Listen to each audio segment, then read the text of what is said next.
is Monday, October 16th, 2023, coming up on Roland Unfiltered, streaming live on the Black Star Network. We are here in Fredericksburg, Virginia at the Zion Church, focused on the elections here in Virginia. Today is the last day to register to vote, and the black vote is going to be critically important if Democrats retake the House. And, of course, that would mean the election, the first black speaker in Virginia's history. So we'll talk to candidates and officials here about what is being done to really rally African-American voters in this state. We'll also talk about Louisiana, where there was a porous turnout of black voters there. Louisiana Democratic Party did a horrible job when it comes to their candidates. We'll break down exactly what happens in the second most populous state in the country for African Americans, what is happening, what is needed to turn voters there out. So we'll talk about all of that right here on Roland Martin Unfiltered on the Black Star Network. Let's go.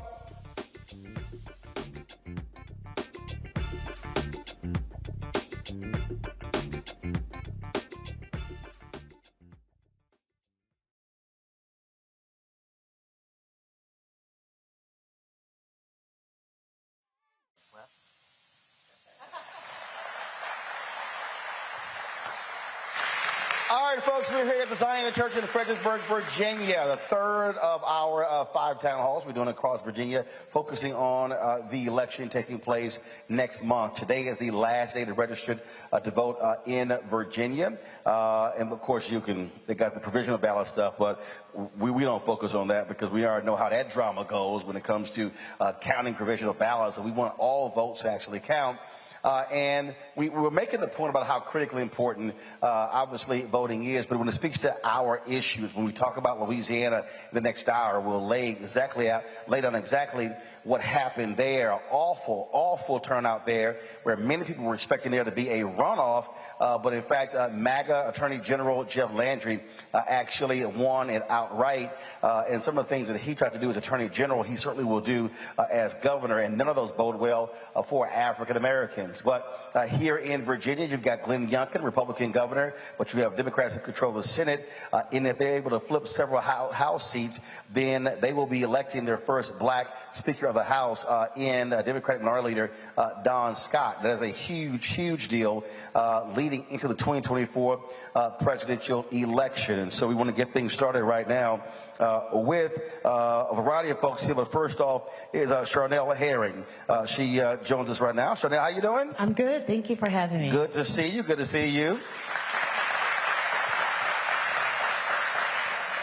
You are chair of the Virginia House Democratic Caucus, and so let's walk through this because a recurring theme we're going to be talking about tonight is, again, the power of our vote. And I think for a lot of people, they say, well, you know what, African Americans, I hear this all the time, we only make up 20% of the state. Well, that is a huge voting block if used properly. That's absolutely correct. And what MAGA Republicans are counting on is that minority groups won't turn out to vote. I've heard them say, you know what, this is an off year election, so, you know, in likelihood we're going to win. This is our opportunity to make our voices heard. We have better voting laws thanks to Virginia Democrats, but they are at stake. They are at stake, and we've got to make sure that we're turning out our voters. And that means thank you for being here to spread the word. But it also means that everyone's listening to this program. Please tell your loved ones, especially if they're in Virginia, they need to go vote. Remind them that they have to vote. Well, reminding folks to vote and pushing that is one thing, but what are they voting for? They're voting for progress, and they're voting to continue to turn the clock forward and not backward. We have seen in the Virginia legislature for the past 2 years under the Youngkin governorship attempts to roll back the progress we made with abortion rights. Virginia is now the only state in the South where the Roe v. Wade construct is in place to make sure that there are no non-evidence-based restrictions. We have moved the map when it comes to maternal health to making sure that we're looking at black maternal health because that is at stake in this election. We have moved, what's also at stake is our public schools. We've seen attempts to cut our funding as well as to provide tax breaks for corporations. So we've got a lot of work to do, but turning out to vote means, for me and for many people, is about our voice and our right to vote. Because all the other things that we talk about, it's not going to make a difference if we don't show up and vote and make sure that we have individuals who represent our values at the table, in the seats, in that state legislature. Reproductive rights is a huge issue. We saw it take place in 2022 election. But when we look at the data, we look at what we're hearing from black voters all across this country, they want to hear more than that. They want to hear about economic opportunities. They want to hear about opportunities for black-owned businesses. They want to actually hear about education, funding for HBCUs. And so make the case that if the Democrats control the House, that those things will actually happen. I can make the case that we are the only party that has started the course to make things happen. And they can happen, but it takes people to turn out and vote. And I would, Roland, I would say that look at our records. Look at our records when it comes to funding our HBCUs. Look at our records of what party actually fought to make sure the HBCUs are properly funded. And we still got more work to do, absolutely. But look at our records when it comes to education, our children's education, where most of our children, black children, go to public schools, most do. And we want to make sure that we have the best talent and the best teachers in those schools and making sure that they have safe schools to go to. So just take a look at the record for Democrats versus MAGA Republicans, and you'll see we are more likely to deliver on the issues that are important to our community. What are we seeing right now in terms of African Americans in taking advantage of state contracts and businesses? How does Virginia look in that area? We've got a lot of work to do. I have talked to individual contractors where they will go to Maryland and said that there are better opportunities there. We've got work to do, and I will tell you, though, the Caucus sort of stalled on that. We made progress. We had a study done. We were starting to make progress under the last governor, Governor Northam, and then we stalled. So that's why, again, this election's important, because if the governor gets both chambers, the House and the Senate, we were not going to see any progress. And in fact, his appointed officer went to a university here in Virginia and said and pronounced diversity, equity, inclusion is dead. So that's what we're talking about. You can either trust them or trust us with our record. And when you say the study, you're talking about the disparity study. That's correct, yes. Gotcha. Again, because one of the things that especially young voters, because that's a huge issue there. If you look at the numbers there, African Americans who are 65 plus, 55 plus, significantly identified as Democratic voters. When you go below 55, that number begins to drop off. It is a huge drop off between 18 and 49.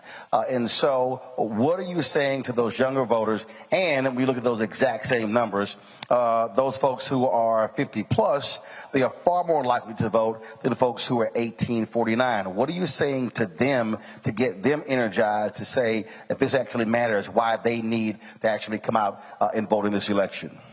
I would again point them to the issues and the issues that they care about. That age group that you mentioned, the younger voters are concerned about the environment. They're concerned about affordability of things like food on their table for their young families. They're concerned about their public schools.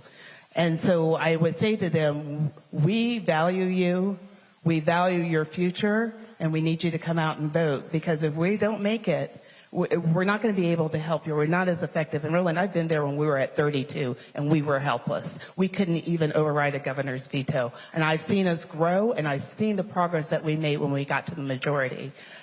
And we do depend, and I would say, though, that younger voters tend to identify more with the Democratic agenda.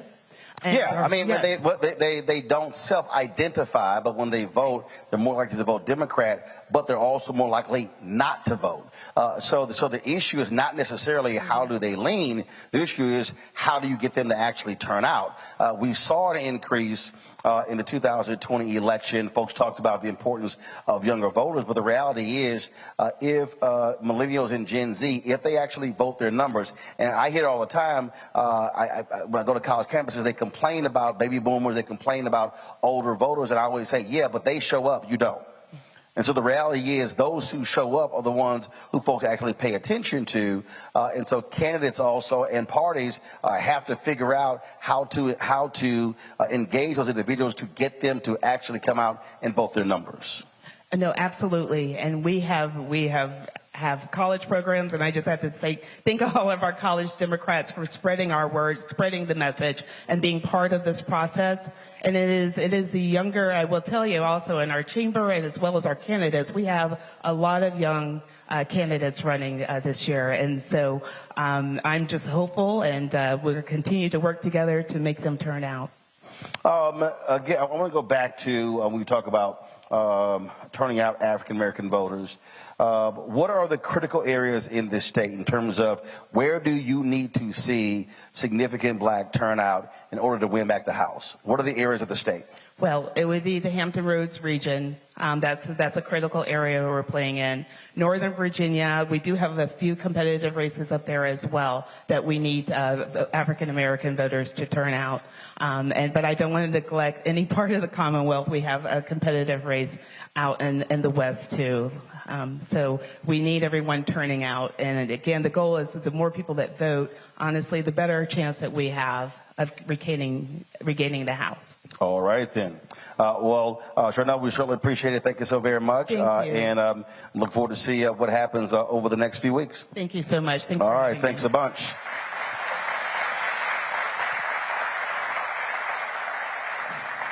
Right now, I want to talk about a couple of things. One, we're going to be joined by several folks. Gary Flowers, who's host of the Gary Flowers Show. He's going to be joining us. Looking forward to having him here. As I said, we're going to talk about also what has been happening in Louisiana. And the reason why all of this is important because when I look at elections, when I look at what is happening around this country, in many ways, these things are connected. You can look at different elections to get a sense of where people are. And the reality is there was a whole lot of apathy, if you will, that we saw in Louisiana. A lot of apathy there. And what we're also seeing again is you look at declining numbers. And so if you look at the last 5 or so elections, obviously you had significant black turnout in 2008 with the election of President Barack Obama. Then you saw, of course, a huge drop-off in 2010 with the midterm elections. You saw folks come back out in 2012. But then you saw in 14, 16, 18, and 20, and then 2022, you saw declining numbers. And one of the things that we have consistently made clear to folks is that you have to understand what those numbers look like, what those numbers are, and understand how they are impacting elections. And so a lot of people just have this assumption that, oh, things are going fine. But even if you look at 2022, that was a big drop-off of black voters in Florida and South Carolina and many of those places. And we often talk about Georgia, but folks don't realize Georgia is in many ways an anomaly when you talk about what's happening in southern states because they really had an active campaign where they had a third-party group that really focused on really mobilizing and organizing that state. And I think one of the biggest issues that we continue to see is this inability to actually mobilize and organize outside of parties. And so we're going to talk about that in just a moment as well. Again, what is happening when you're not able to mobilize outside of these parties. Folks in the control room, let me know if you've got your video playback. Also, I need to see monitor here. And so we're going to deal with that. And what really still is a concern for me is that we're not maximizing our numbers. So when I sat down with Ambassador Andrew Young when he ran for Congress in 1972, more than 70% of African Americans turned out to vote. When Harold Washington was elected mayor of Chicago in 1983, 85% of all eligible black voters voted. Without that number, he doesn't become the first black mayor of Chicago. Yet when you begin to look at what is happening all across this country, what we're seeing in many of these places, we literally are seeing 30, 35, and 40%. If we hit 45% in some places, that's considered a miracle. So what I need folks here to understand is if you really begin to look at the numbers, if we focus on turning out anywhere from 60 to 70% of our vote, we literally can win elections statewide. Literally win. So even in a state like Virginia, where you have 20% African Americans, if we are voting at that 60, 65, 70% clip in statewide offices, we're controlling who wins. And so the problem is, I think we're sort of looking at this thing, I believe, in the wrong way. There were some people who were a little upset with me. They said, oh, I was blaming black folks in Louisiana for not voting. And they're like, oh, but candidate X didn't come here, didn't come there. And then I love hearing people say, well, it's not enough to say how bad the other person is going to be. To me, that's about the dumbest thing I've ever heard in my life. Because, and let me be clear, I understand any candidate should be saying what I'm going to do for you. But I also aware of what somebody is not going to do for me. And how are they going to make my life even more difficult and even more terrible? And we actually see that based upon who these folks are. Right now, they are deciding who is going to be a speaker in Washington, D.C. Everybody in Washington, D.C. knows, even the people in Ohio know, that Jim Jordan is one of the most evil individuals ever. And I know the Republican, they got their trackers here in Virginia coming to all the town halls. And so I speak to the trackers every time we do one of these. And so I want y'all to write it down. I'll say it slowly because y'all sitting here. Jim Jordan is one of the most evil people in all of America. I'm real clear. And again, understand, how does a Jim Jordan get into power based upon how we voted in the 2022 midterms? And so when the folks didn't vote in certain races, then we see who won, and all of a sudden, House flips. And then we talk about power. You've got 58 members of the Congressional Black Caucus. If they are in the majority, they are chairing committees, they're chairing subcommittees, they're in control of power. And so you bring this to Virginia, all of a sudden, if Democrats are in control of the Virginia House, you will have this year, after the election, the largest number of African Americans in the Virginia House in Virginia history. Which means you will have an African American Speaker of the House, you have an African American woman who's controlling the money in the Senate, you have African Americans who are controlling committees, and so that's understanding power. And so all of us have to make sure that we're connecting these dots, if you will, when we're communicating with our family members, friends, fraternity brothers, and sorority sisters, because too many people really aren't quite understanding how all of these things are interrelated. I want to bring up right now a brother who is running, the Democratic candidate for Virginia's 6th House District, Joshua Cole. Come on up.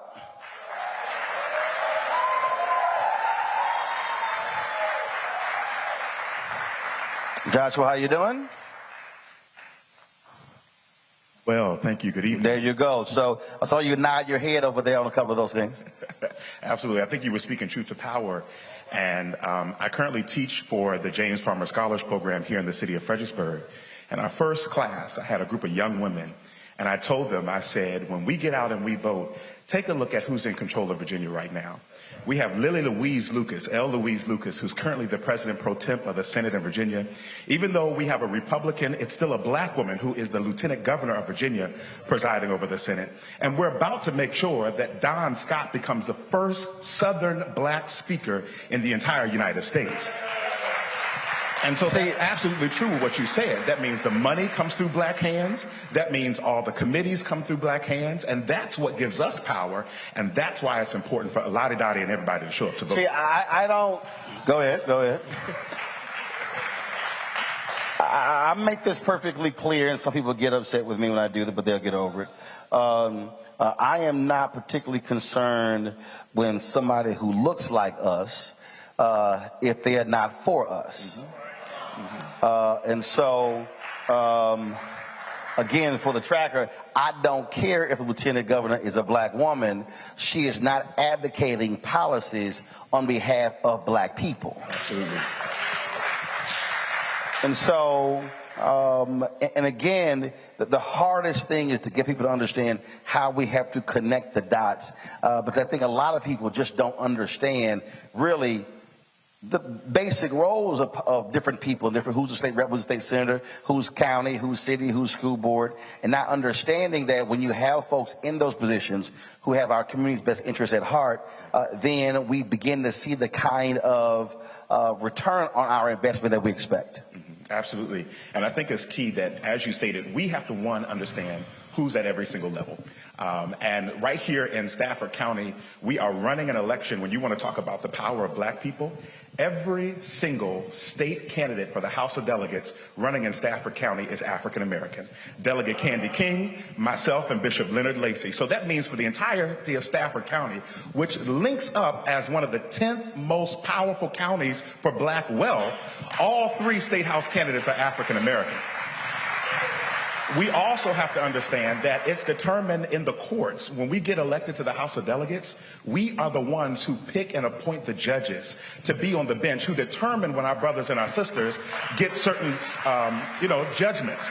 It's also imperative that we know who's running for Commonwealth Attorney here in Virginia, who's running for sheriff, who's running for school board, and then we have to get behind them. We see the education system in Virginia is coming direct attack by this Youngkin administration. First of all, our governor lost $201 million by mistake and said, I don't know how I lost that education money, but y'all figure it out until I can find it. Then they are directly attacking our education by stating, we're going to take Martin Luther King out of the curriculum. We're going to remove the I Have a Dream speech out of the curriculum. Oh, and by the way, y'all can't even read Toni Morrison. And so we have to make sure that we are involved at every single level, from the dog catcher all the way up to the president.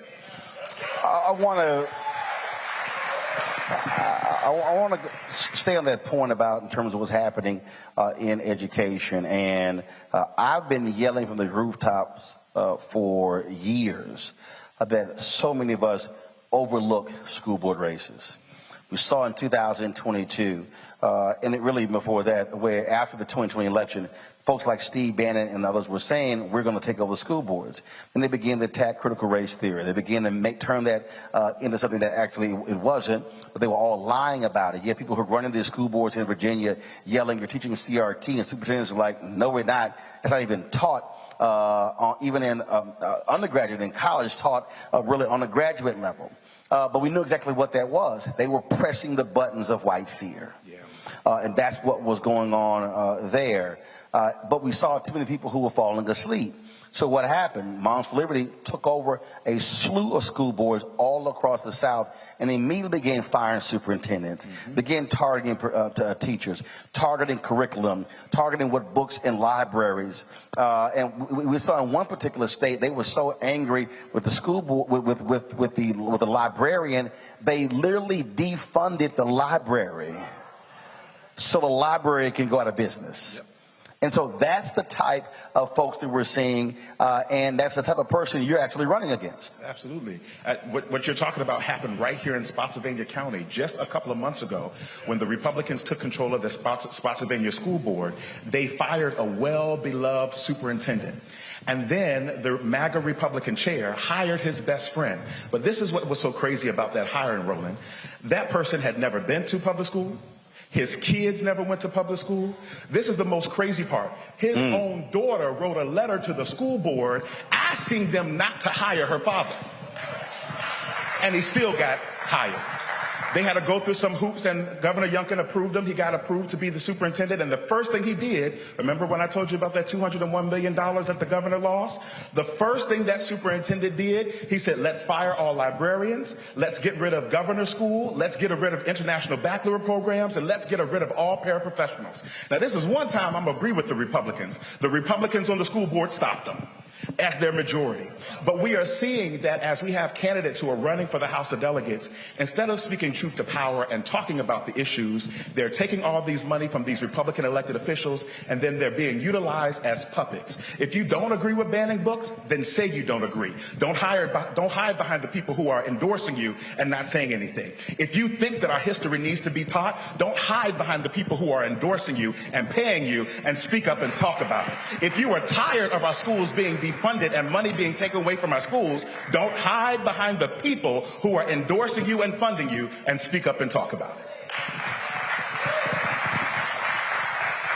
it. See, the thing that that really concerns me again is that if they get power, they want to control the purse. They want to control the purse strings.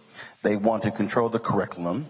And so now all of a sudden, we're even seeing in my home state of Texas, where they're now trying to attack tenure on the college level. They claim that, oh, we're getting rid of this indoctrination, but really what they're trying to do is install a hard right-wing, fact-free indoctrination of our children and even folks who are working in these areas. Absolutely. When I served in the House of Delegates, I was on the House Education Committee, and specifically the Higher Ed Committee. And what we have to make sure is that we are protecting, one, the ability for students to explore and to think, not control how they think. And I think what the problem is when these people and their beliefs are challenged, then they believe that people are being indoctrinated. No, we are encouraging our students to grow, think, and challenge the norms, and there's nothing wrong with that. But furthermore, we have seen that public education, whether it be the community college, the college, or the public school, has been attacked by the Republicans for centuries.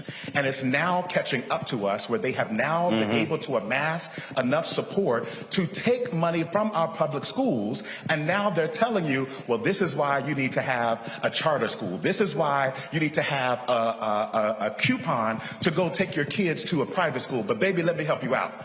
If your student is having problems in a school that the public, the private, the politicians have already taken money from, if you take more money from those schools and go to a private school, which is not regulated by the state, you are only moving the problem and you're not addressing the problem. But the other thing is this here, and this is, and I have no problem saying it, I have always been an ardent supporter of charters, but I want us to control them. Let me be perfectly clear. I want us to control them completely. The problem that, even right now in Texas, they've called a special session over a voucher bill. It's actually a scam. As somebody who supports school choice, who has an initiative called School Choice is the Black Choice, I know what is happening in Texas is a scam. Because what their goal is, and this is the thing that people don't understand, and I love when people say this, oh, we want to make it open and they can go to private schools. You only have a certain number of seats. I've always argued that if you're going to provide a voucher program, it should go to the worst of the worst. What are the academic numbers? Oh, no, I'm not talking about trying to send that suburban child who their parents can't afford to go to the private school, and they want to use that voucher to do so. No. Make it available for that low-income child who has no future, who has been going to, frankly, a failing school for 20 years. They don't actually want to support that. So that's really what happens there. And we've seen that here in Virginia. The governor talked about the voucher program, and then a report came out and showed that he was supporting wealthy families more than those who were actually in need. Right, and so that's when, for me, as somebody who supports it, I like to expose those individuals because they don't actually care about the poorest of the poor. They don't care about those kids who are not going to properly funded schools. We know exactly what that scam is. You served in the General Assembly, lost in 2021. Except for the folks who do not understand the role and the power of state rep, explain to them really what that is about and why it matters who is representing you there in that body. Absolutely. I think going back to what I mentioned earlier about appointing judges on the bench, When I was in the House of Delegates, we appointed the youngest African-American male to serve in the 15th Judicial District. That's right here in Fredericksburg, Stafford, and Spotsylvania. And then the next year, we came around and appointed Judge Jane Reynolds, the first African-American female to serve on the bench in the 15th District. And so that means when our brothers and our sisters and our kids go to court and they're encountering situations and circumstances, we now have at least 2 judges, 3 judges on the bench who can live through lived experience eyes and say, you know what, I'm going to send you to community service, but you come back to me, then I'm going to send you to juvie. We now have the opportunity to give people second chances and the option not to mess up their life because of a mistake. We also look at what happened in the Education Committee. I participated in a board that helps do research on how to implement I'm having a brain freeze right now. Implementing reparations in the black community. And it wasn't just about giving black folks checks, but it was about how are we going to do scholarships for black people who want to be teachers and make sure they can get full school rides. What are we doing for black and minority SWAM, small women and minority owned businesses, to make sure that they're giving the first opportunity? What are we doing about this now that we have legalized marijuana and we're moving towards the industry part of it? How are we going to make sure that black owned businesses are right there in the front line instead of Philip Morris and Altria? Those are the type of discussions we were having when the Democrats and the African Americans were leading these committees. Now, mind you, now that the Republicans have control of the House of Delegates, they only have 1 elected Republican, and he doesn't chair anything. Well, that's a big difference. That's a difference. You're now in the final days, and what do you believe? In terms of, you look at the last election numbers, what do you believe you're going to need to win? Absolutely. As we're looking at numbers, one, the last district I ran in, the 28th House district, was a Republican gerrymandered district. So when I won in 2019, it was a miracle. I shouldn't have been elected in the first place as a nappy-headed black boy from Stafford County. But now we're running in a brand new district which slightly leans Democrat that has not been gerrymandered. But what's more important is, with this district being about roughly 18 to 20% black, the same thing as our state, it's a little microcosm of the Commonwealth of Virginia. We need Lottie Dottie and everybody to show up. And we need to make sure that people understand this race is about our freedoms. But I heard someone say the other night that for people who felt like they never had freedom, for people who felt like the system never worked for them in the first place, it's going to be even harder to convince them to show up to vote.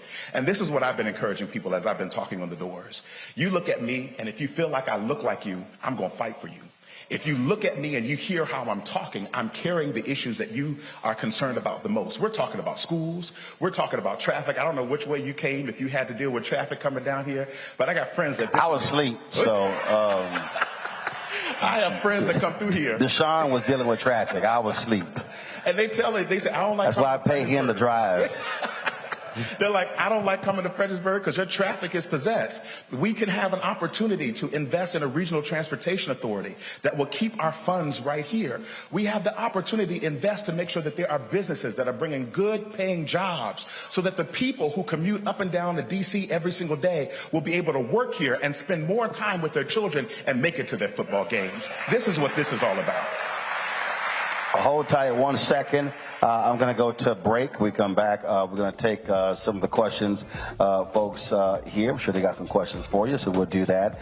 Also, a little bit later, we'll be chatting with my man Gary Flowers, radio talk show host, talking about politics here in Virginia. Then we'll also we'll have some guests who are joining us from Louisiana, talking about what happened there this weekend as well. Folks, we're here at Zion Church in Fredericksburg, and so glad to be here for our third town hall here in Virginia. And so we'll look forward to coming right back. You're watching Roland Unfiltered right here on the Black Star Network.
All right, folks, welcome back to Roland Martin Unfiltered on the Black Star Network here at Zion Church in Fredericksburg. Glad to be here.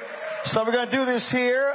We've got Joshua Cole here, who's, of course, running in the 6th district. So we're going to take some questions. And so who got some questions for the candidate? What you got? Anybody? Don't be scared. All right, step on up. Actually, I'm going to come down. I'll come down. So we got some rules. So first of all, I don't need you touching the microphone. I got it. I don't need no help. Come on up. Step up right here.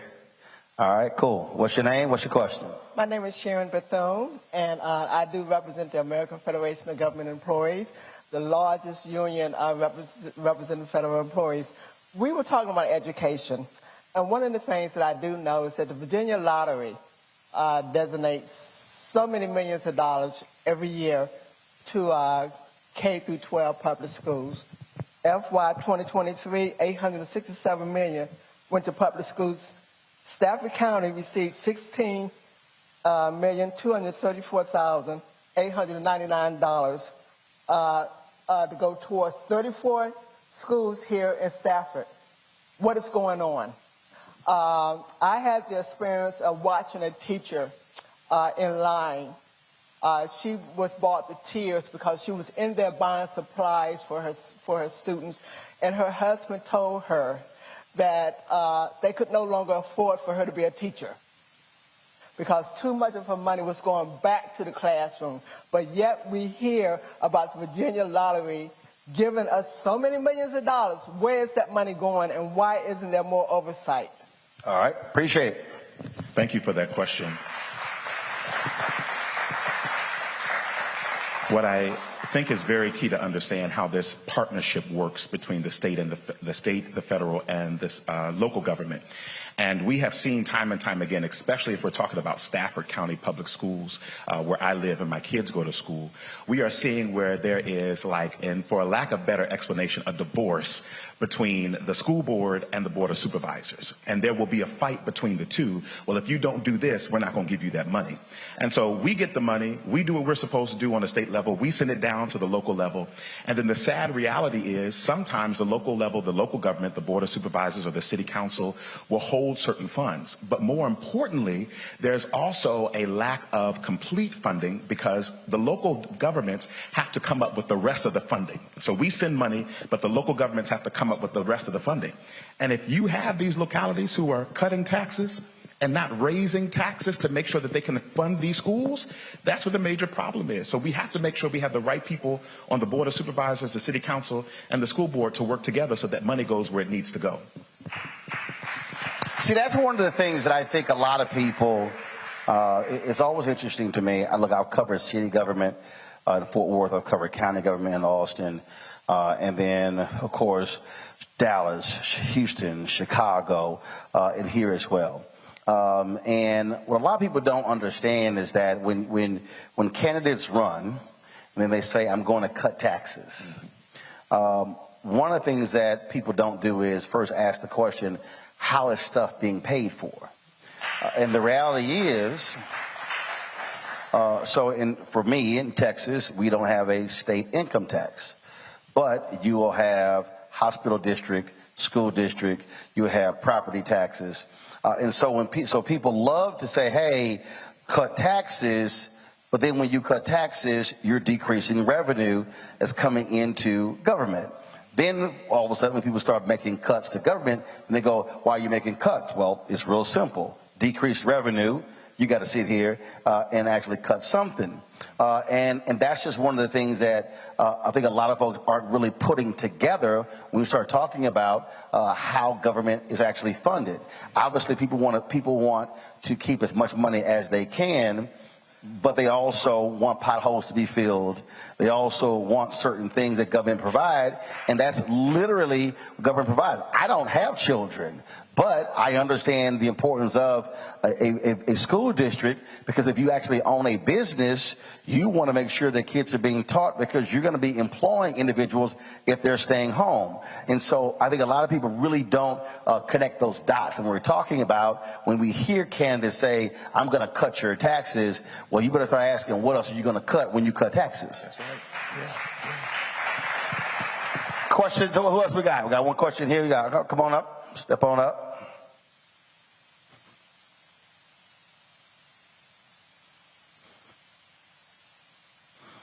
All right. What's your question? My question is concerning veterans. I'm Hashmel Turner, and I'm a former Vietnam veteran, former city councilman here in the city of Fredericksburg. We are concerned about homelessness for our veterans, unable to get the proper medical treatment that they deserve. They've laid their lives on the line for us so that we could even have this town hall meeting tonight. And yet when they come back home, they're treated like they're expendable. Yeah. Thank you. Thanks a lot. Appreciate it.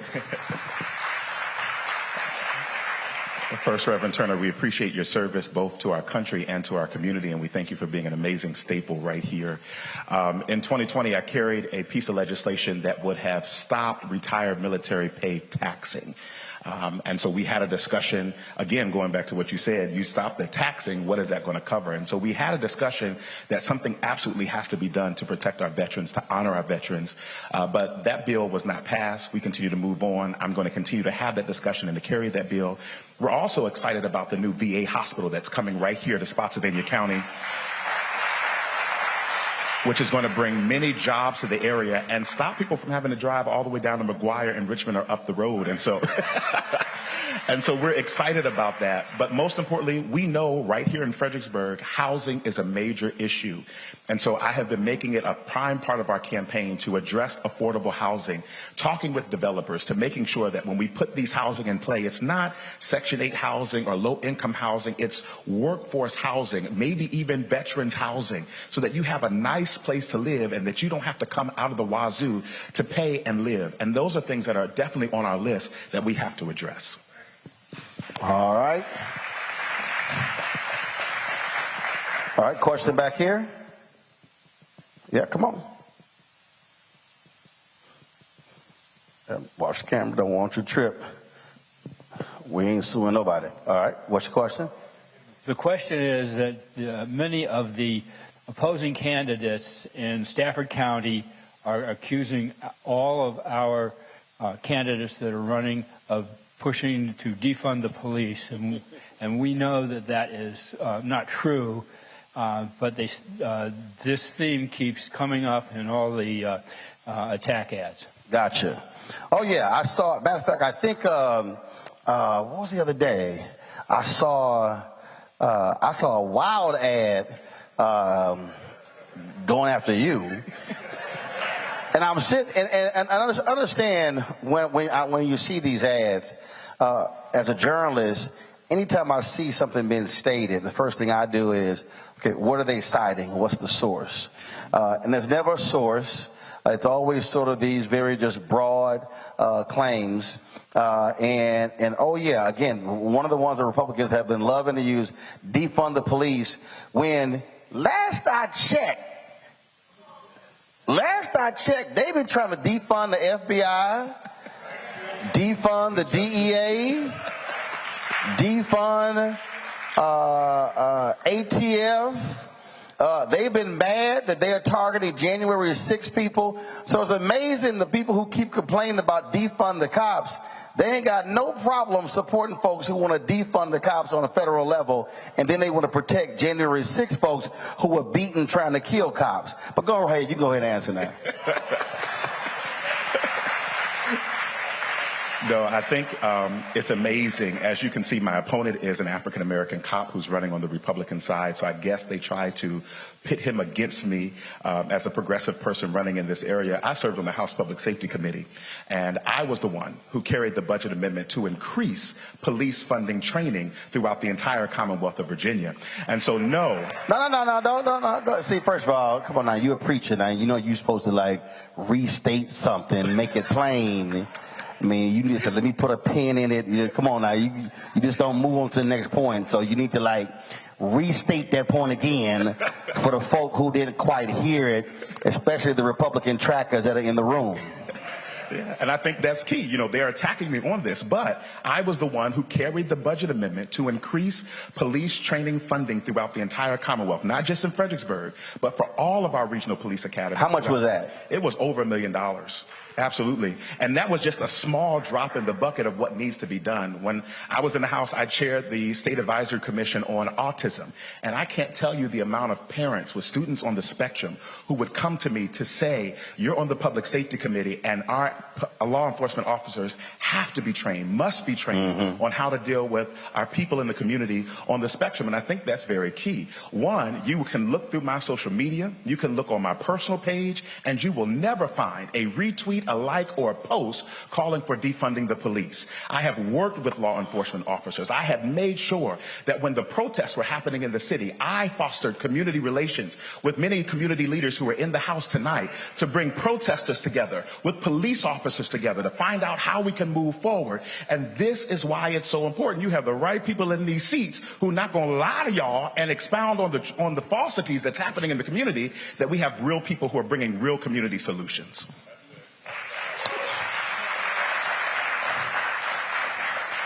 So what you're saying is, which camera is on me? Which camera's on me? The center camera or that one? This one right here? The center camera right here? All right, so what you said, this is the slider. What you're saying is Lee Peters is a liar. I know we in church, but what you're saying is he lying. He's a bought and paid for liar because he has received the most money from Governor Youngkin and the current Speaker of the House. Just checking. See, I like to make it plain for folk. All right, anybody else with a question? Come on, step on up. Yeah, I make it real plain. Lee, you lying. All right. Put your hand up. Just because you're an alpha don't mean you get to grab the microphone. That don't mean nothing. Oh, shit. Brother Michael Powell, how you doing? How you? I'm concerned with the voter apathy between the age brackets when we have the youth who are not coming out to vote. So I got 6 categories here I wanted to discuss with you. Voter education, grassroots mobilization, outreach programs, volunteering and mentorship programs, and address voter suppression. If you had to select one, which one would you say organizations like I'm involved with need to concentrate on to encourage those youth to get out and vote? Give me those first three again. I'm sorry. Voter education, grassroots mobilization, outreach programs. Okay. So I think grassroots mobilization is going to be very key. Because we have to partner with the people who are in the community. We have Black Voters Matter who are here. I see local pastors like Reverend Herman Gladney, who has a civic engagement ministry at Emmanuel AME. We need to partner with these local grassroots organizations who have already done the work. We don't have to work harder, we got to work smarter. And so there are already organizations that are in the community, and we need to partner with them. This is so key. When I was elected in 2019, I was one of 3 members of the General Assembly who were under the age of 30. I'll state that again. 3 members out of 140 who were under the age of 30. I was one of the youngest members of the House of Delegates, and God willing, speak those things that are not as though they were. When I get reelected on November the 7th, I'm still going to be one of the youngest members in the General Assembly. And we have to make sure, I quote this all the time, President Barack Obama said, if you don't let your grandparents pick your clothes, why are you letting your grandparents pick your leaders? Well, and I want to pick up on the voter mobilization piece. So, last election, how many votes did you lose by? Just under 700 votes. 700 votes. And what's the available number of voters in the area for that seat? It's about, I'm looking at my campaign manager, it's about, so the district itself is about 88,000 voters. Okay. The consistent voting of about...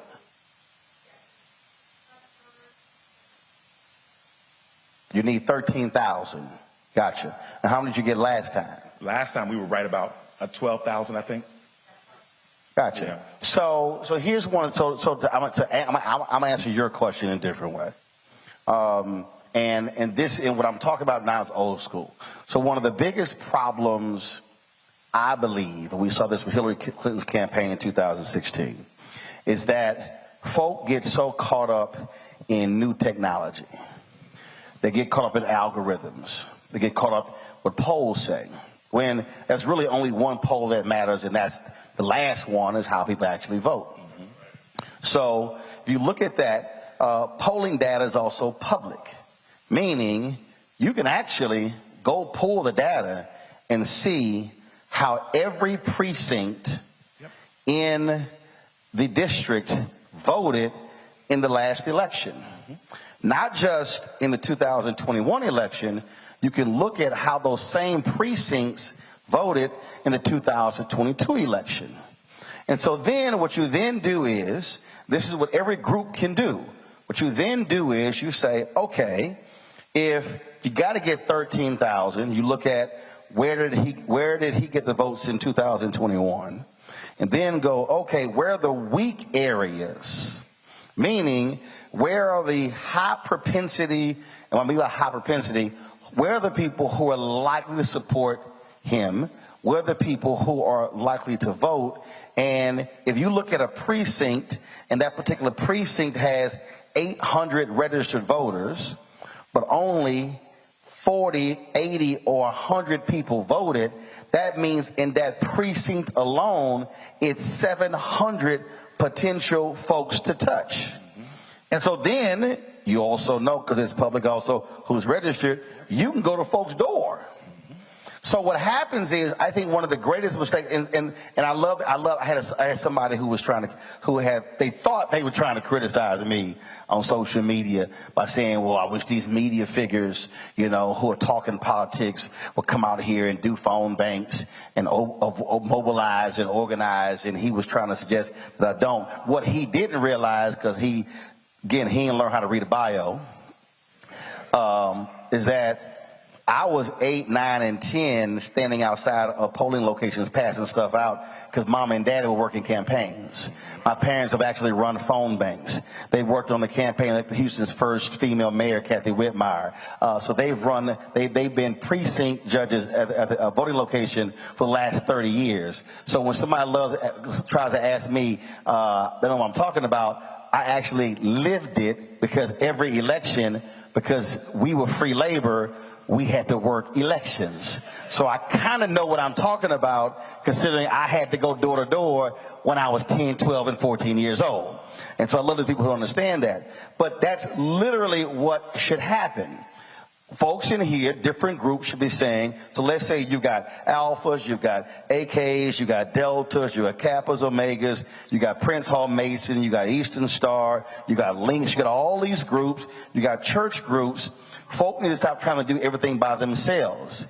If the Divine Nine says, all right, we're going to target these 3 precincts, and then another organization, we're going to target these 3, how many precincts in the district? 18. They're 18? Oh, this ain't that hard. So it's 18. So literally, if groups say, we're going to take this one precinct, and we're going to blanket that one precinct, and other groups say, we're going to take that one, you now all of a sudden have folks putting their energy in the right place. So one group's not trying to hit all 18.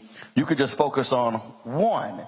That's what has to happen for us to drive our numbers up. So I think a lot of us, as you said earlier, are not working smarter when it comes to these elections. We're trying to all do the exact same thing when it makes no sense whatsoever. So we have to maximize our time and our resources. That's what has to happen. So today is the last day of early voting. Then between now and election day, when does early voting end? Early voting ends the Saturday before, so on the 28th. That's the last day of early voting. Gotcha. So go ahead. November 4th. Early voting is November 4th. The 28th is when it starts. So focus right now has to be on driving folks to vote early. And then the election is? November the 7th. Now you have those 3 days to say, okay, who didn't vote, and then hit them that way. that's where the targeting then has to be. And then I think, again, when you target, and then if you talk about within a fraternity or sorority, you got your graduating ones and your younger members. And so again, parsing folks out that way, that's just going old school, and that's how it used to be, where they weren't so caught up in, again, the algorithms and the technology. It was old school, going door to door and hitting folks 3, 4, 5 times. Did you vote? Did you vote? Did you vote? But they're going like, man, I'm so sick of y'all coming. Not going to believe if you go vote, I ain't going to come into your house again. But that's literally how folk used to do it. And we're still doing that right now. Since July, I think I've knocked just shy of 5,000 doors in the 65th district, and we're still going to be knocking until Election Day to pull Lottie Dottie and everybody out. And I've already hit people's doors 5 times. I promise. I knocked on the door on Saturday. I said, Mr. Johnson, this is my last time coming on your door. But I just need you to answer me this question. Can I count on your support? And do you plan to vote early vote or in person? I'm going to vote in person. And you good. We're going to support you. So I appreciate that even though they're frustrated, they still tell us they're going to support us. Right. Well, first of all, how you talk, you were probably talking to somebody who was 65 plus. So they going to vote. So I don't even know.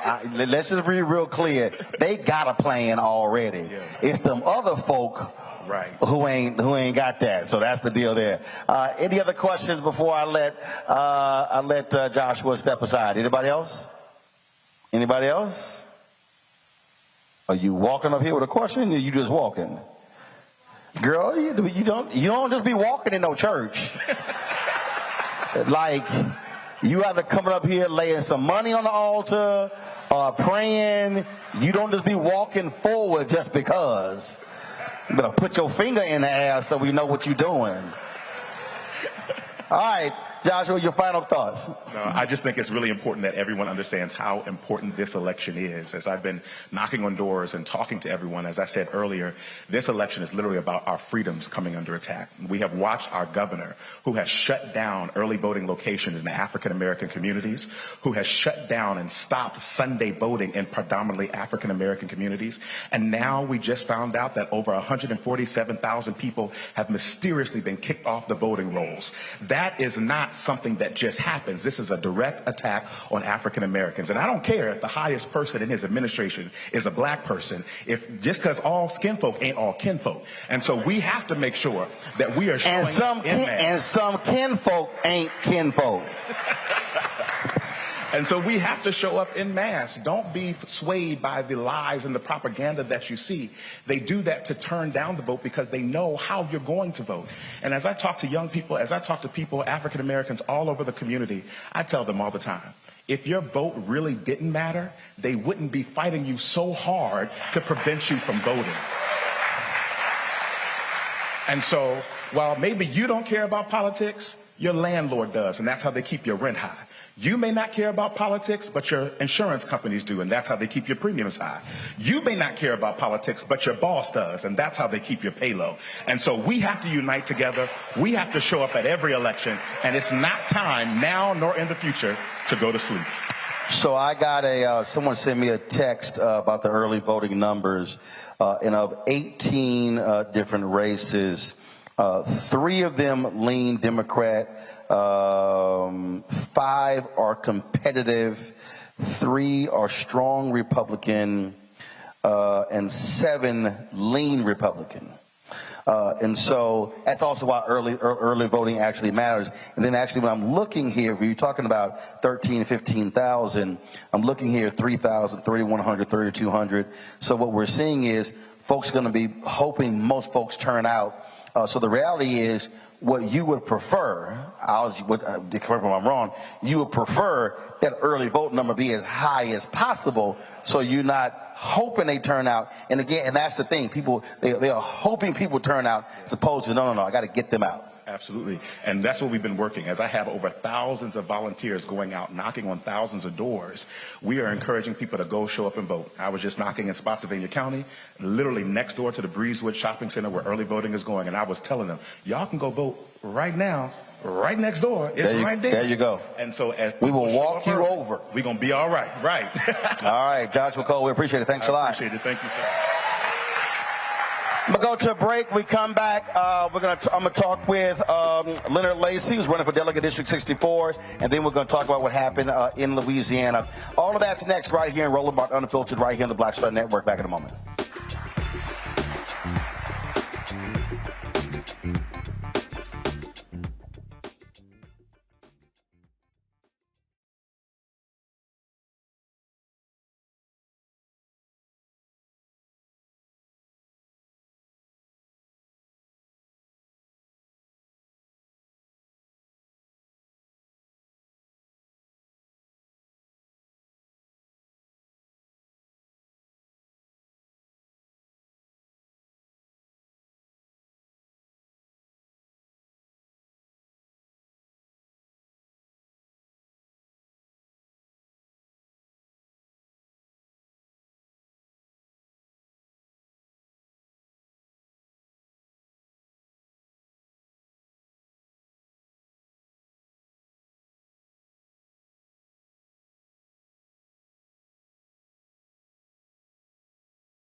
District 64, Leonard, come on up, please. Glad to have you here. First off, it's going to be a little hard for them to say you want to defund the police. Yes. Explain why. Things got to change. We got to press forward and continue to go forward and not back up. And I think where we are in the state of Virginia right now, if we lose this election, meaning the party, we're going to be going in reverse, and we don't need that.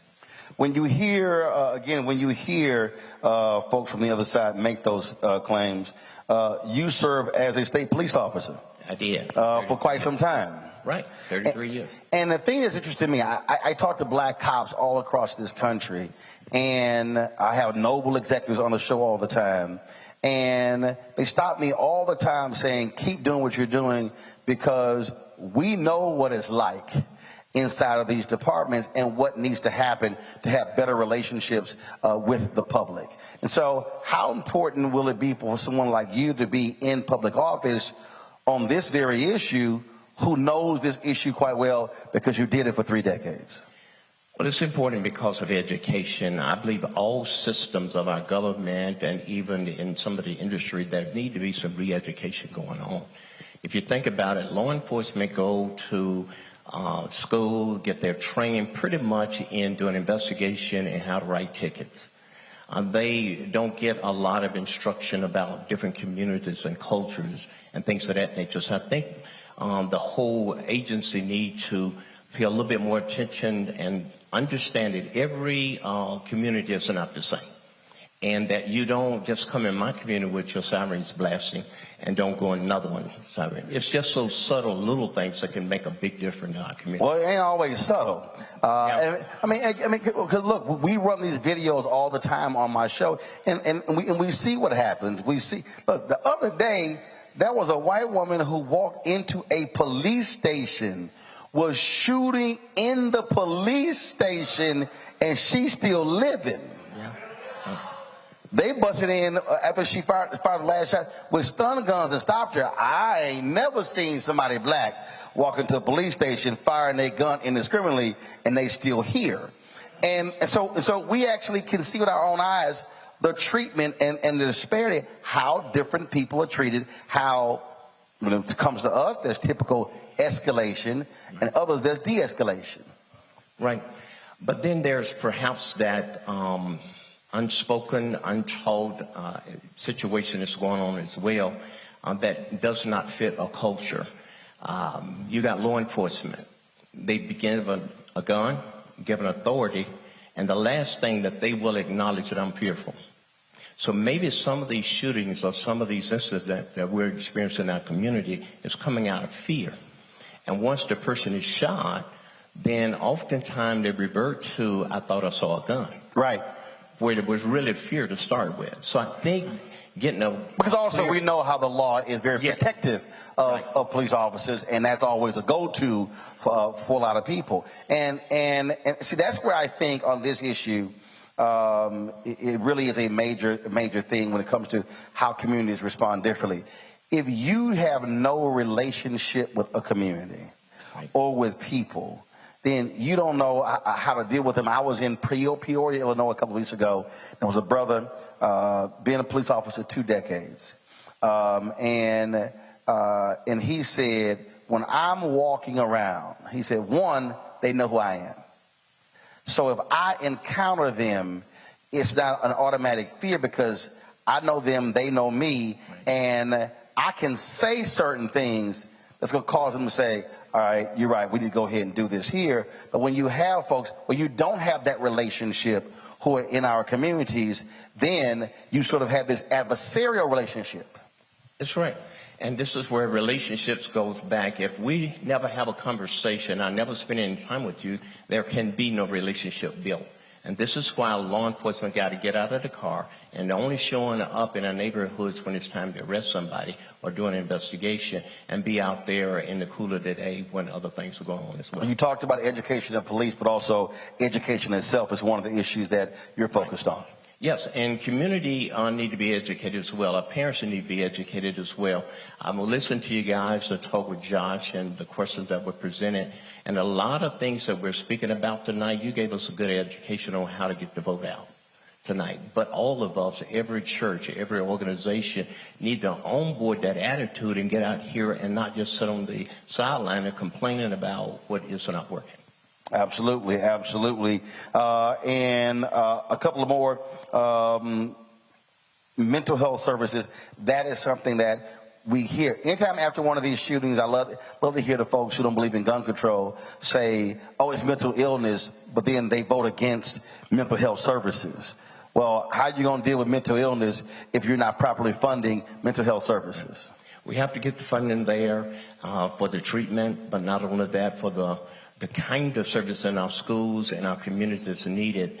I believe here in our community, if someone needs to have residential service, maybe perhaps Richmond and Stanton, Virginia is the closest place we have of the beds filled here. So we got to put the resources there.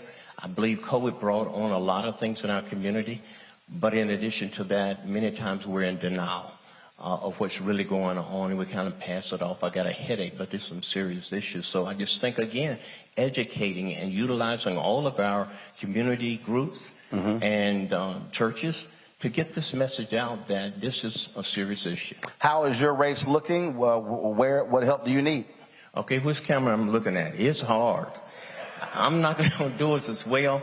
But volunteerism is difficult. Not getting the resources to fund, to buy some of the TV ads like Josh got. I saw him the other night on TV looking good. I haven't got there yet. So I'm out knocking on more doors. It is a red district. It's a hard district, but I got one thing going for me is that I'm out there. I know the community, been there in the community since 1977, and know pretty much the heartbeat of what's going on. All right. Well, then you need to tell people how to contact you. If you need some help, where can they go? What's your website? The website is laserfordelegate.com. I'll even give you my cell number, but it's going to be when you come to my table and get it from me. I'm not going to shout it out like that.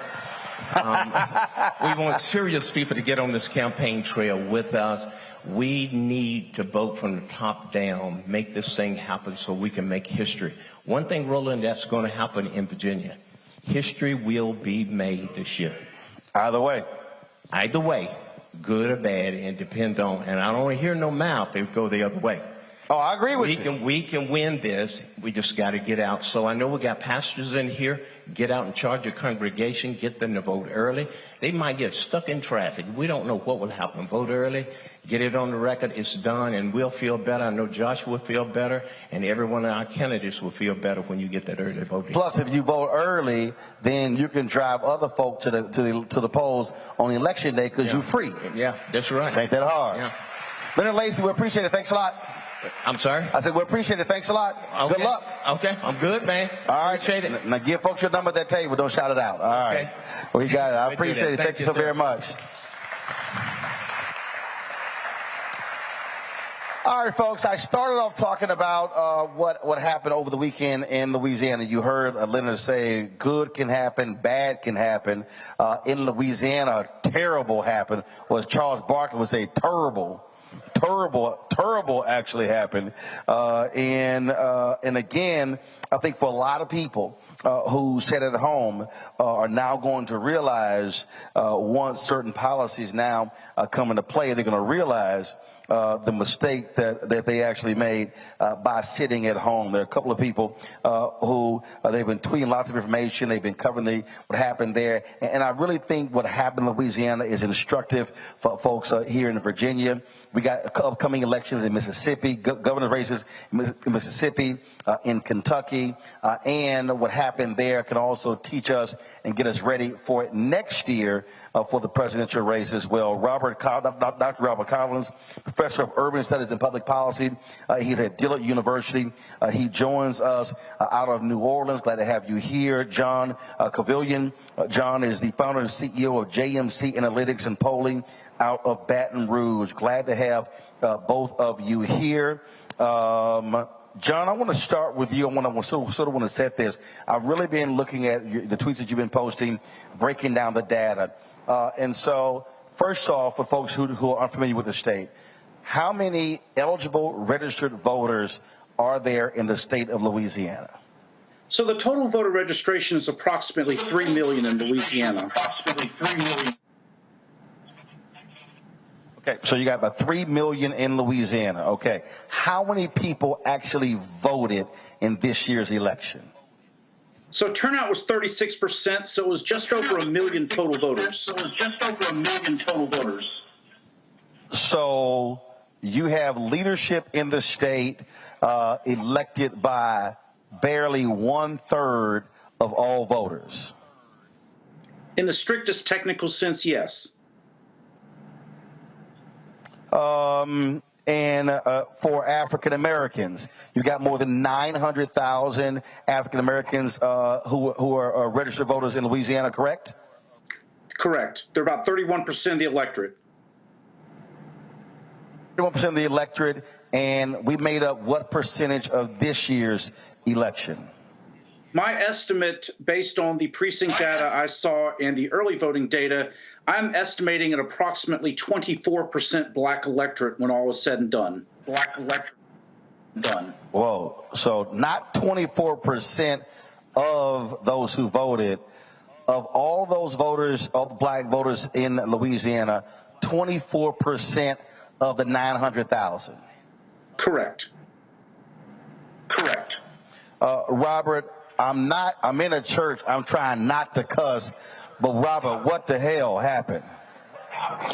Well, Roland, today I went and did some unscientific polling, and what I did was I walked through City Park in New Orleans, and I asked people whether or not they voted. I didn't ask them how they voted because that's private, but I asked people whether or not they voted, and if they said no, I didn't vote, and I asked why didn't you vote? And the responses I got was normally along the lines, well, it's not going to matter anyway. We're a conservative state, no matter what you do. It doesn't matter if Jeff Landry won in the primary or in the general. He was going to win in the general election anyway. So I got a lot of old boss, new boss, same as the old boss. Kind of responses. Basically, I think what happened, Roland, was two things. Number one, there was sort of an air of inevitability around Jeff Landry. He has led this election from wire to wire. He had by far, the most money. He had over $10 million raised. Over $10 million. He still had a lot of money in the bank because he expected a runoff, so he didn't even spend all of his money in the primary. He only participated in one debate, and despite that, in all the pollings, he led wire to wire, and so he was locked in. Most people did expect a runoff, even up until yesterday. So it was basically a surprise yesterday, and I think what happens when you get voters in their mind, when they get this air of inevitability locked in, they then the election becomes boring to them, and if it becomes boring, they don't participate. The thing about Louisiana voters are used to really big, large, colorful personalities, interesting people. We're the home of Huey Long and Edwin Edwards and really outsized characters. And when you have sort of a low key race like this, and you don't have colorful characters, people get bored and they stay home. And then the second issue is we don't really have a legitimate opposition party in the state of Louisiana right now. The Louisiana Democratic Party has no real structure to it, and so it is not a get out the vote. Doesn't have a get out the vote apparatus. It doesn't have a candidate recruitment apparatus. So you don't have Democratic candidates down ballot to help with. Robert, hold up, Robert, freeze right there. How in the world does the Louisiana Democratic Party not have a get out the vote apparatus? That's what they're there for. Yeah. Well, they don't have the money. They don't raise the money. Roland yesterday, and John can speak to this as well. I'll just say this. Yesterday, as you know, I serve as a political analyst for WVUE Fox 8 down here in New Orleans, and I did 4 hours of live television last night. I stood on the set and did 4 hours of continuous analysis. And at the end of the night, the anchor asked me closing thoughts, and I said closing thoughts are the Louisiana Democratic Party basically needs to be, if we are going to have a legitimate two-party system in the state of Louisiana, then the Louisiana Democratic Party basically should be burned to the ground and basically reconstructed from the ground up with all new people, because the people that they have now are not doing the job at all. John, this is where I'm confused here. John Bel Edwards is the governor. He's a Democrat. So typically when you talk about who's over your party, it's the person at the top. That would be governor. Yeah, you have a party chair. Nationally, Joe Biden is the head of the Democratic Party. Okay, Jamie Harrison is the chair, but the reality is Biden and his team, they're actually calling the shots. What happened in Louisiana is an utter disgrace. I mean, I don't know. There's no other way to call it. How do you have a sitting governor who's Democrat, and the person who is running is Jeff Landry, who is a hardcore Trump MAGA candidate who has an absolutely horrible record, especially when it comes to African Americans, and Democrats literally put up no fight against him? Well, there are a couple of additional pieces to the puzzle that need to be discussed here, because those are some very interesting points. We've already discussed the lower black turnout that I saw, not just in early voting, but especially with election day voting. But one thing I saw, not only with my polling, but on election night results, is this.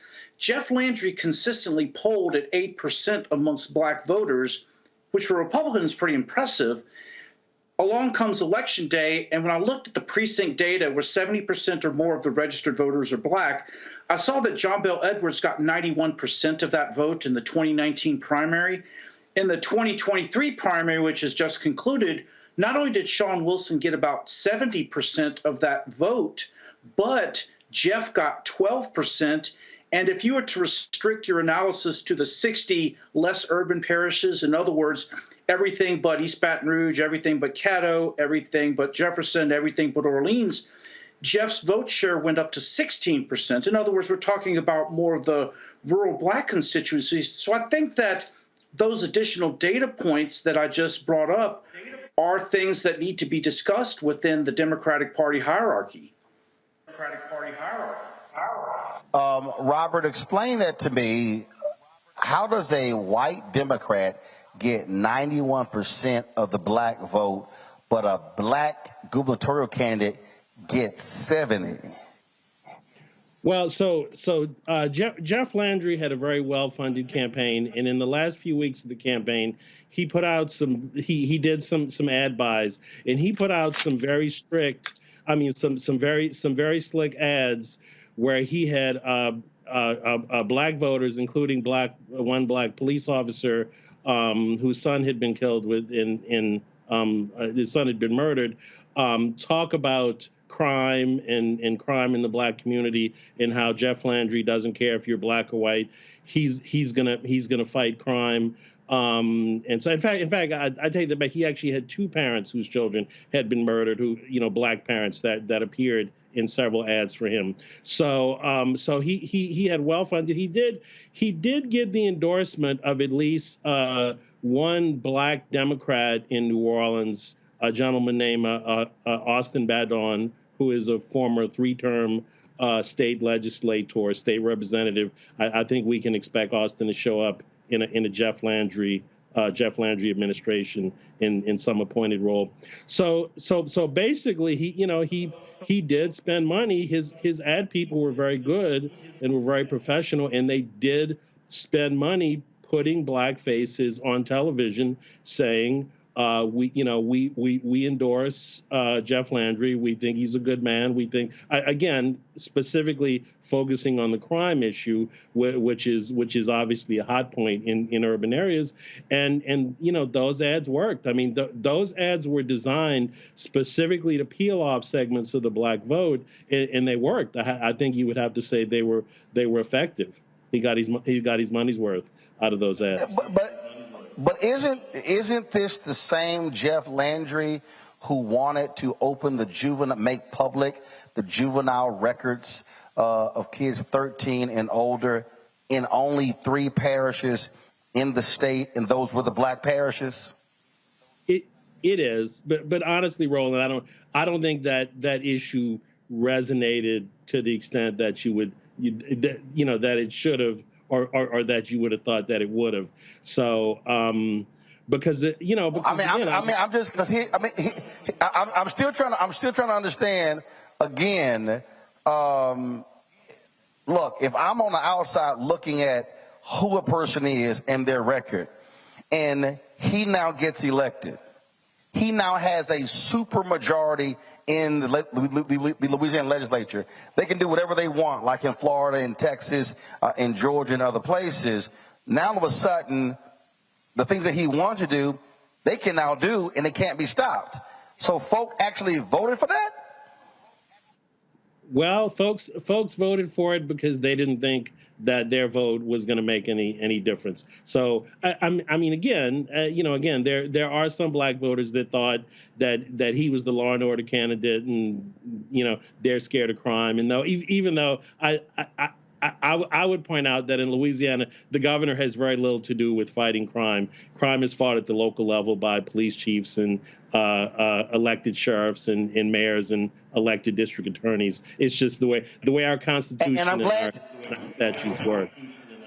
But I'm glad you brought that up, John. 63 sheriffs were on the ballot across Louisiana.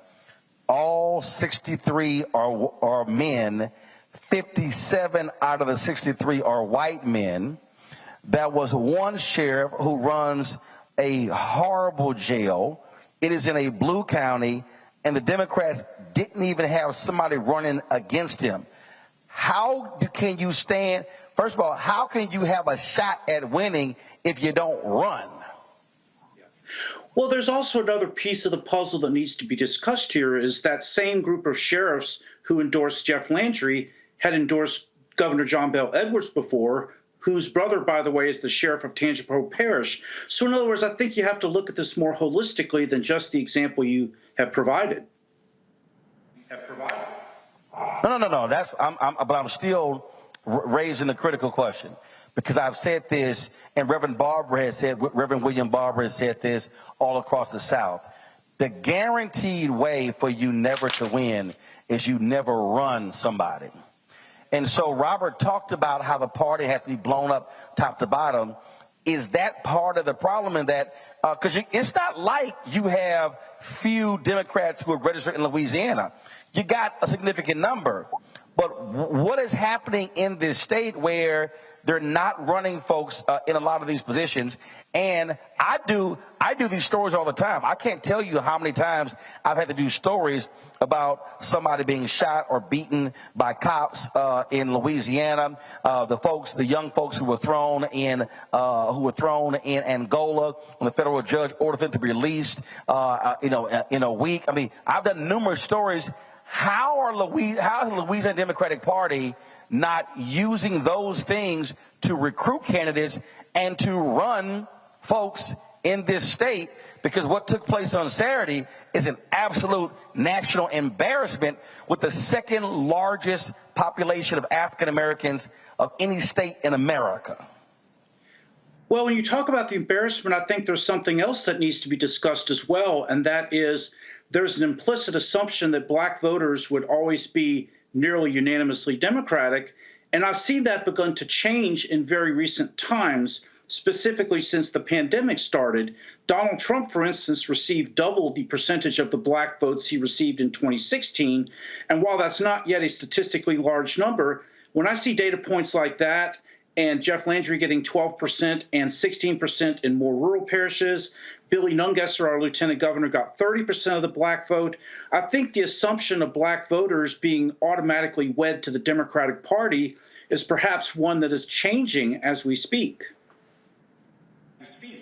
Well, first of all, that is the case, Robert. And I broke this thing down because young African Americans are not self-identifying.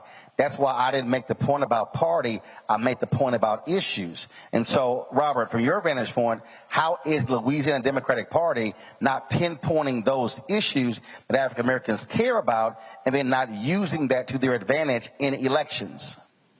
Well, the Louisiana Democratic Party doesn't have an issue operation. It doesn't have as I said before, doesn't have a candidate recruitment operation. If you talk to local candidates on the ground, like let's say Democrats that are running for state representative in New Orleans, and you ask them, has the party done anything for you? They would say no. They said they will tell you flat out, Louisiana Democratic Party is irrelevant. And it doesn't matter. It doesn't do anything for them because they don't raise any money for them. I mean, look at the disparities in the amount of money that they raise for Sean Wilson, let's say, compared to the amount of money that right next door the Mississippi Democratic Party raised for Brandon Presley. It's not even close.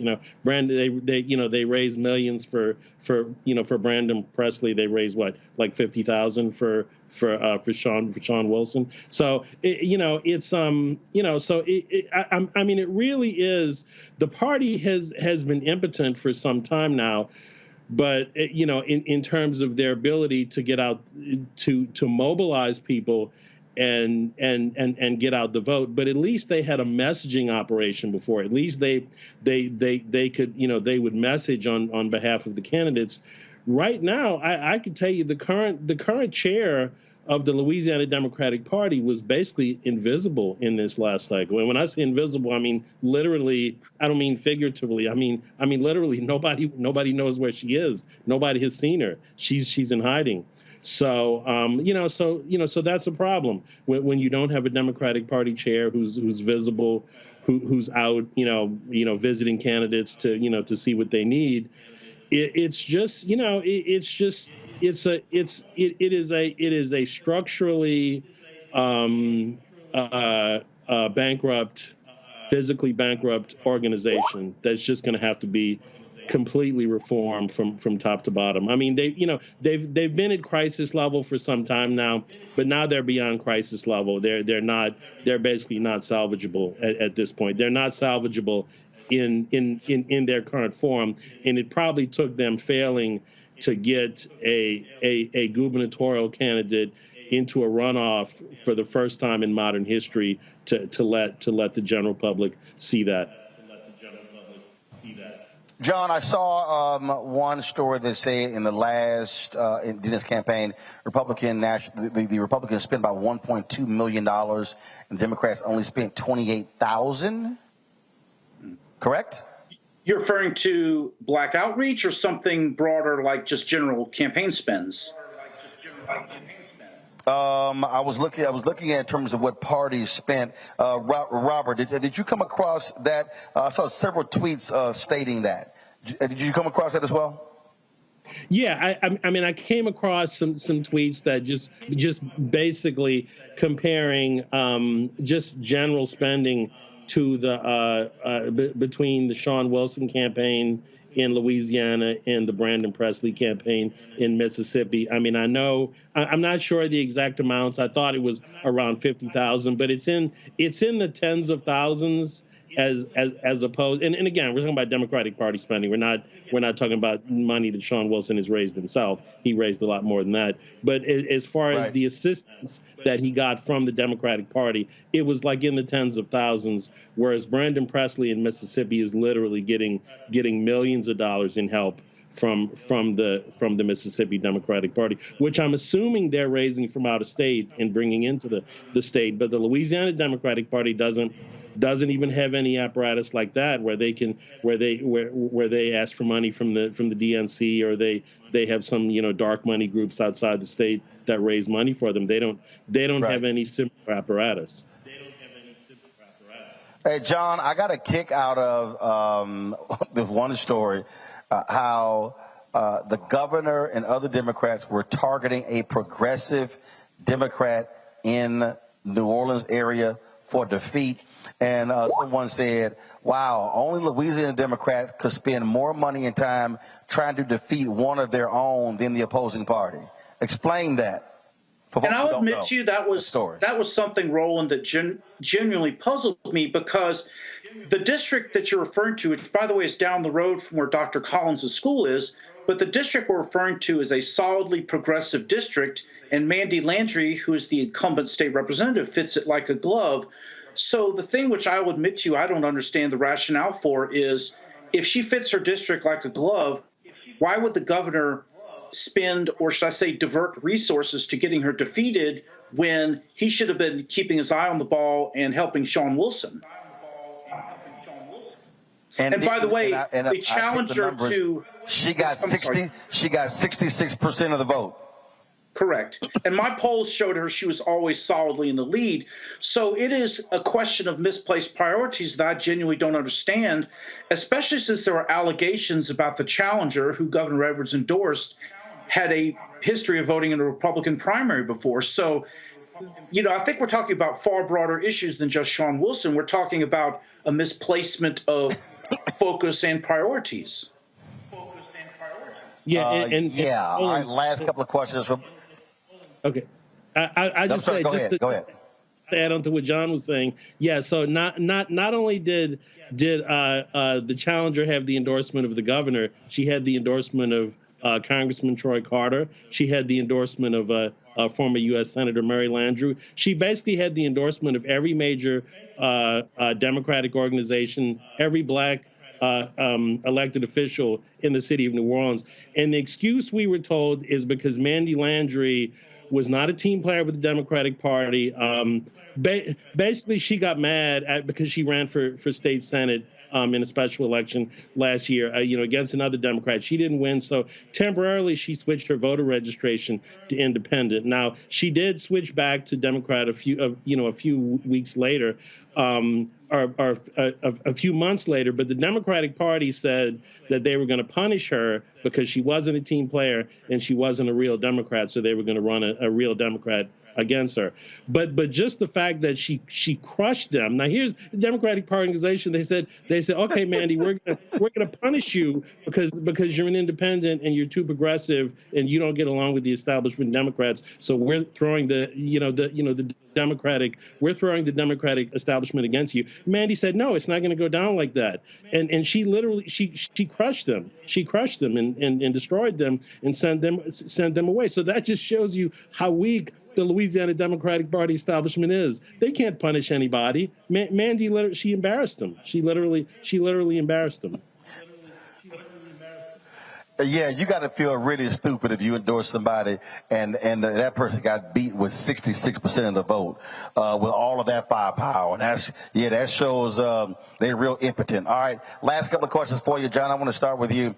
We saw at the last election, Florida Democrats just blew it up. Nikki Fried now is running the statewide party. What are you hearing in Louisiana? Are people ticked off, mad, upset, or is there a collective shrug like, oh, well, ain't nothing we can do. Let's just keep the same loser who blew this thing this time? Well, I do think that given that there is increasing factionalism within the Louisiana Democratic Party between those who are primarily in New Orleans and have more of a progressive bent versus the historical base of the Louisiana Democratic Party in rural areas, that kind of factionalism is something that the current party chair has to deal with. But given the Democrats' performance in Saturday night's election, combined with the fact that you had the party apparatus going against a progressive incumbent, I see the potential for there to be some, let's just politely say, turmoil and unrest when party elections come soon.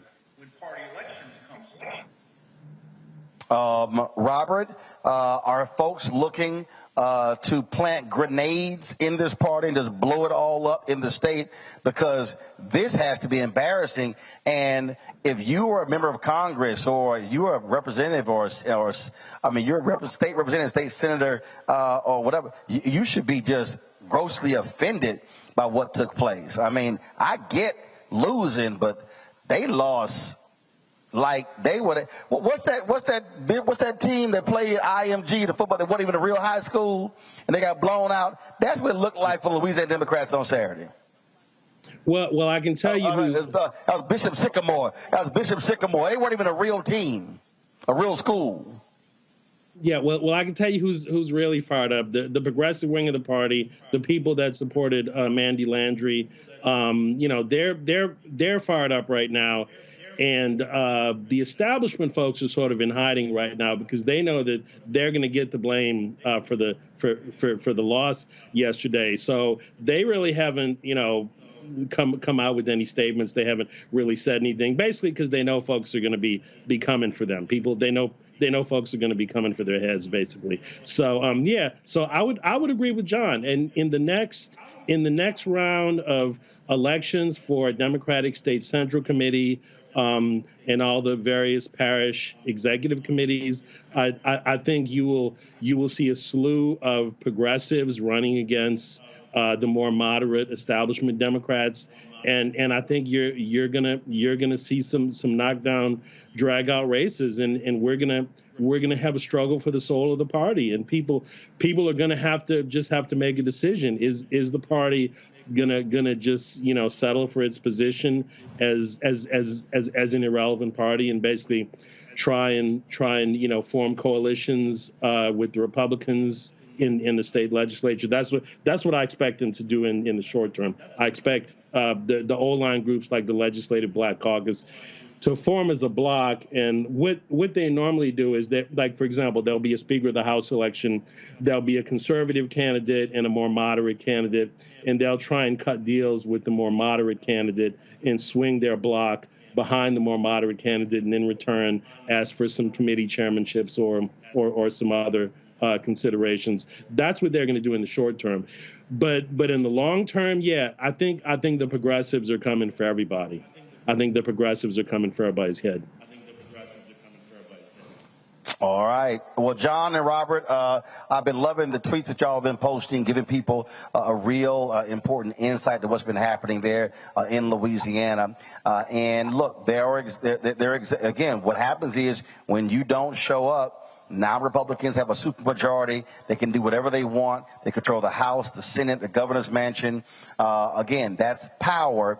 And again, in a state that is the second largest concentration of African Americans in the country, That's problematic, and we see how Mississippi has gone, and then we look at what's happening all across the South in Texas and Florida and Tennessee and Georgia, and so I think a lot of folk over the next 4 years are going to be saying, we better wake up and pay attention and make some changes, or this thing could get even worse. Gentlemen, thanks a lot. Thank you. Thank you. All right, then. So what y'all make of that conversation? Wow, wasn't it? So this is the reason why I talked about earlier when I was talking about going directly to those precincts, when I was talking about issues.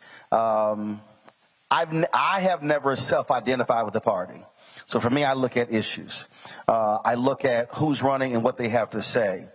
But the other thing that I think that we have to do, and this is critically important for all of us, and look, I'll be 55 in November, and when I begin to look at the future, the political decisions that we are making really have to be made not necessarily for us, but for nieces, nephews, children, and grandchildren.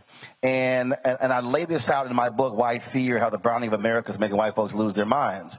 What we are seeing right now across this country, we are seeing the locking in of hard right positions when it comes to the Supreme Court, when it comes to the federal bench. And I was having this conversation with a few friends, and I was on a panel at Congressional Black Caucus Foundation, ALC, and Ellie Mister was on the panel, and Ellie is a hard charge, and he said, man, we just lost it for the next 50 years. I said, actually, Ellie, you didn't. He's like, what do you mean? I said, well, here's a perfect example. So there are about 930 federal judges in this country. And I said, Obama got blocked by more than 100. Trump appointed more than 200. I said, I got it.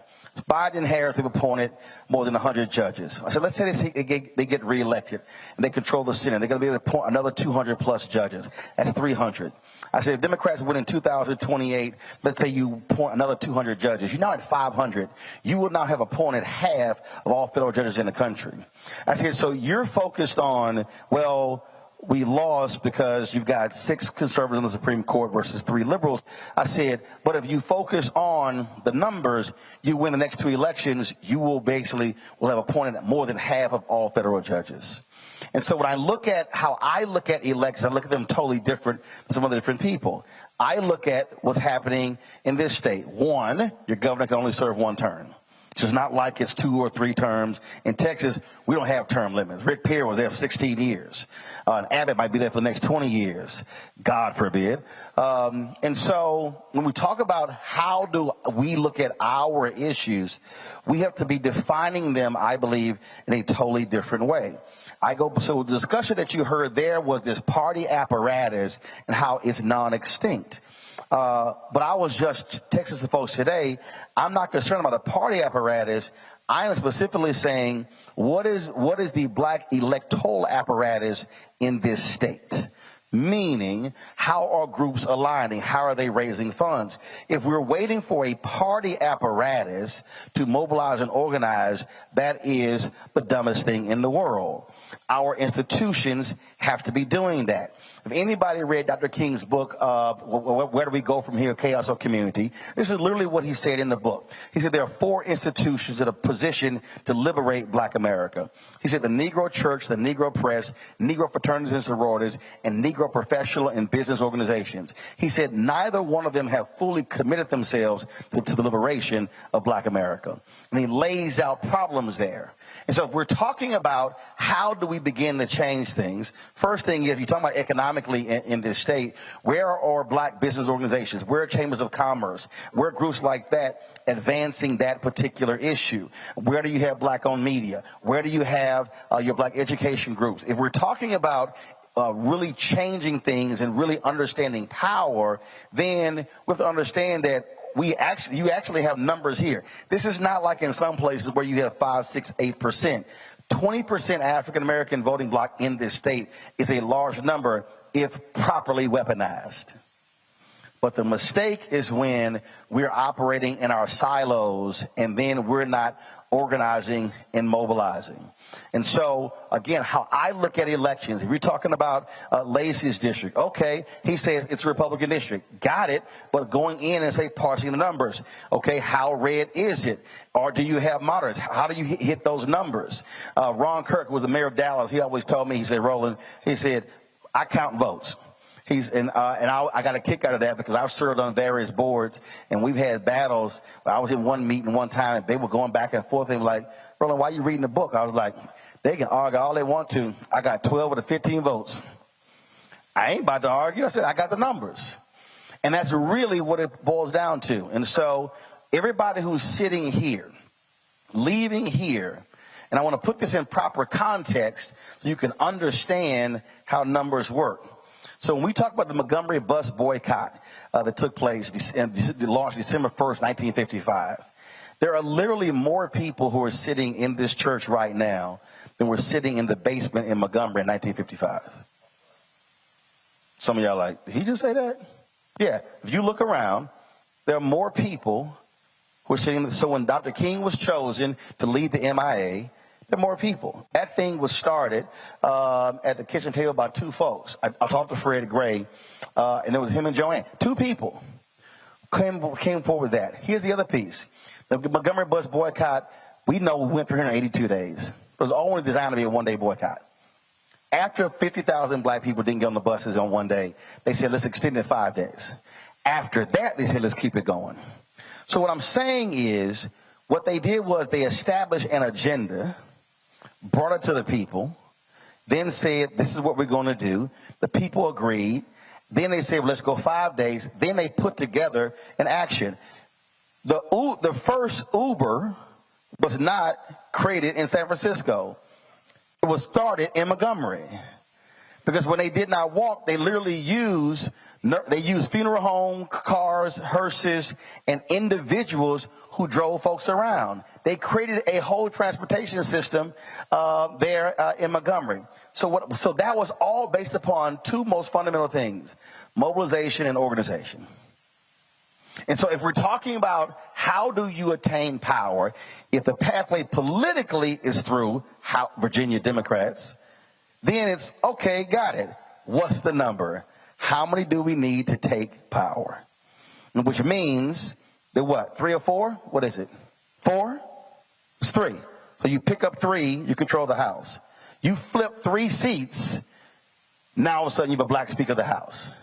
Now all of a sudden those things change until the next election. And so that's how we have to be thinking. And so every person, if you're a member of an organization, let's see, I see Alphas here. Let's see here. Any Masons here? Masons. All right. Easter Star here. Let's see, any links in here? Okay, let's see, any church ministry leaders in here? All right. So nearly all of us are involved in some type of organization one way or another. You now have to start asking your organizations what we're doing. Because, see, the one thing that I despise about many of our organizations is we are so preoccupied with our internal business that we have no time for external business. I just want y'all to understand, I'm not one who says stuff in public just to be saying it. Look, I'm a member of Boulay chapter, and I in meetings I'm like, y'all, I can't talk about the Christmas party again. Like, I can't discuss the Christmas party every month. I said, y'all, I can't. I said, I'm not coming to a meeting to have the same conversation. I said, I ain't coming to the Alpha meeting and we're going to administer the meeting. I ain't doing all this sort of stuff. The reason I'm saying all of that is we have to be challenging our organizations. What are we doing? Now, some of our organizations are risk averse, so we're like, we don't want to lose our 501c3 status. Y'all, the law is the law. You cannot endorse as an organization. It does not mean you cannot organize and mobilize around a set of issues. That's what it actually means. And so a lot of us are running around scared and unwilling to actually challenge even our organizational leaders. What we are facing is real. You heard Biden talk about in the last campaign, we're fighting for the soul of America. I travel this country, and this is not hyperbole. We are facing an existential threat to democracy in this country. Literally, a previous generation fought for us to even be where we are now. The question that every person here has to be asked, 50 years from now, will they be talking about the previous generation fighting or this one? Because if this generation allows this stuff to continue, they gonna blame us in the future. And I can tell you right now, I ain't trying to have nobody sully my name saying when he had an opportunity to do something, he didn't do it. And so we have this opportunity, and so every person should be committing themselves. If you've already voted, you should be saying, I'm going to go make sure 10 to 20 other people vote, even if I have to drive them to the polls. And so now it's up to us to change the outcomes of this election and to change the future direction of the city, of the county, of the state, and of this country. It can happen if folks of conscience actually do it. Glad to have everybody come out. I'm glad to see all of you here. Thank you so very much for my frat brother and my Texas A&M Aggie, Don Scott. Appreciate it. We will be in Petersburg, Virginia next Monday for our 4th town hall. Then we're going to Richmond after that. And so we're going to keep this going. Keep sharing this information on social media, letting folks know, because again, this is critically important. And the last point is here, and I love people, and I love it when my folks on the right say, we need to get government out of our lives. Y'all, this is real simple. That's the dumbest thing in the world. Because government is a part of every aspect of our life. The moment you are born, you get a birth certificate. That's a government document. When you get some shots to go to school, that's a government document. When you graduate, now you got to take a state mandated test to graduate. When you get married, that's a government document. When you get your driver's license, a government document. If you get divorced, that's a government document. And then when you die, there's a government document called a death certificate. So when people tell me that stuff, I'm like, you must be out of your mind. It governs every facet of our lives. Let us now control that very government by using our power appropriately. Thanks so much, folks. We'll see you tomorrow right here on Roland Martin Unfiltered on the Black Star Network. Holla!